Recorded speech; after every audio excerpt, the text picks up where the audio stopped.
this is Mike again. In this video we will talk about the Pulse TASER, one of the most effective less lethal devices if used properly. Since almost all of the data on tasers, in general, come from law enforcement, security, or the military, we need to understand how that data may color incorrectly the practical use of a civilian taser for personal defense. First, we need to understand that the law enforcement, security, and the military use different models of tasers, from the Pulse Plus and Bolt 2 civilian models. The purpose and use of the professional versus civilian tasers are greatly different.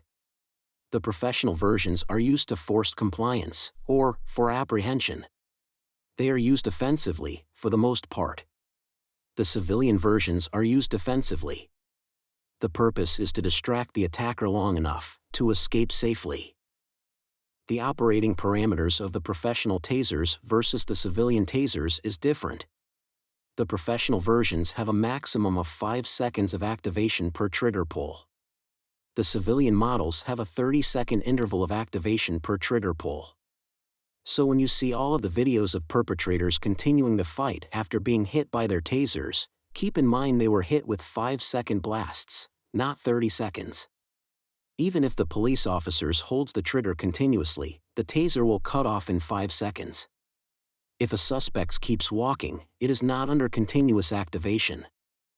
The maximum distance for the civilian model tasers is 15 feet. The professional versions have different cartridges for different ranges, out to 25 feet and beyond, with some newer models coming onto the market. In many videos you see law enforcement improperly deploying their tasers. The taser needs 2 things to happen to be effective.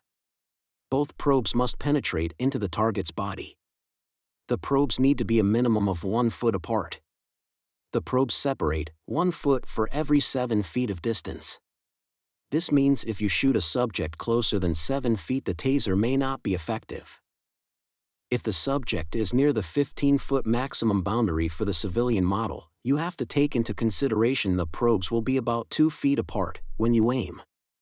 If there were data being collected on civilian use of tasers, it almost certainly would have a higher percentage of effectiveness than that of law enforcement. Let's now look at some videos of tasers being effectively used by law enforcement.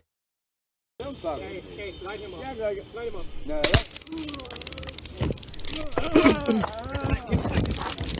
I thought I would get started with just how effective a taser deployed properly can be.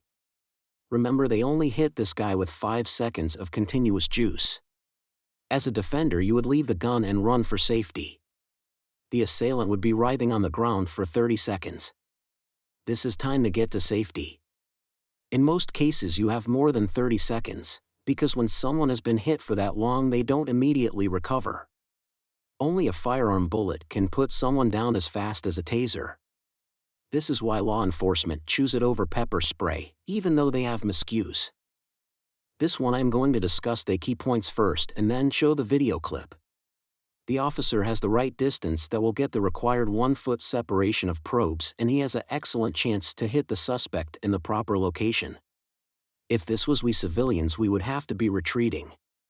If the potential assailant charges, we could then fire, but remember about being too close to the target. So always be backing up, trying to keep 15 feet of separation. Remember, the police here are looking for compliance. We are not. 15 feet of separation allows us time if the assailant charges. Look at this shit, bro. Back up. Come on, man. Come on with that shit, bro. Look, man, she need help, bro. She need help. This dude wants to throw hands with the female guard. The taser is the great equalizer.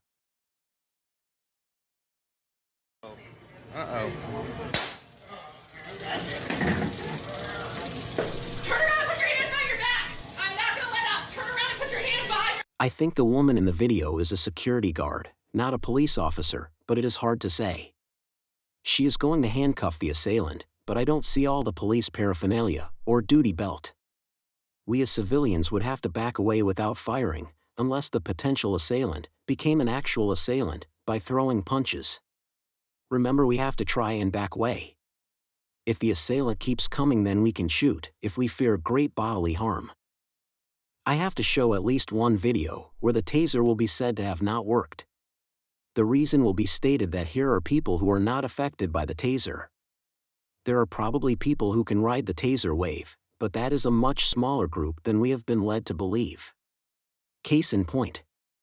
The officer fires from near point blank in a tussle with the suspect. That is not 7 feet of separation, so the taser will do little to nothing. He then uses the taser as a stun gun, which has no effect other than what all stun guns have. They hurt and make you momentarily jerk.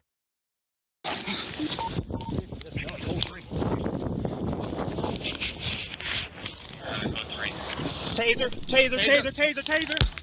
Oh, okay. I do. Down his ground. Stop resisting. I said okay. Put your hand behind your back. Put your hand behind your back, or I'm going to tase you again right now. Let me go. Put your hand. I don't know. Get in the air. Get in the air. Get him. He's got my taser. The police officer keeps yelling taser, but he is actually just stunning the suspect. The 50% stats on the effectiveness of tasers is not meaningful for civilian use. We don't need to get compliance, so all those times when the suspects fights after being hit with taser doesn't really count for us. Also, suspects will often pull out the probes after the first 5-second charge. We hit the assailant with a 30 seconds charge, and we don't care whether they surrender or not. We only care if they are willing to chase after us. If not, the taser worked. Tasers don't discriminate. They work on everyone, including the very stupid. The thing to notice here, however, is the police almost caught a lawsuit. The woman drops like a lead anvil, and her head could have very easily hit the armrest of the chair, or something else, and cause serious bodily harm. You understand? Get your hands off. Taser, deploy.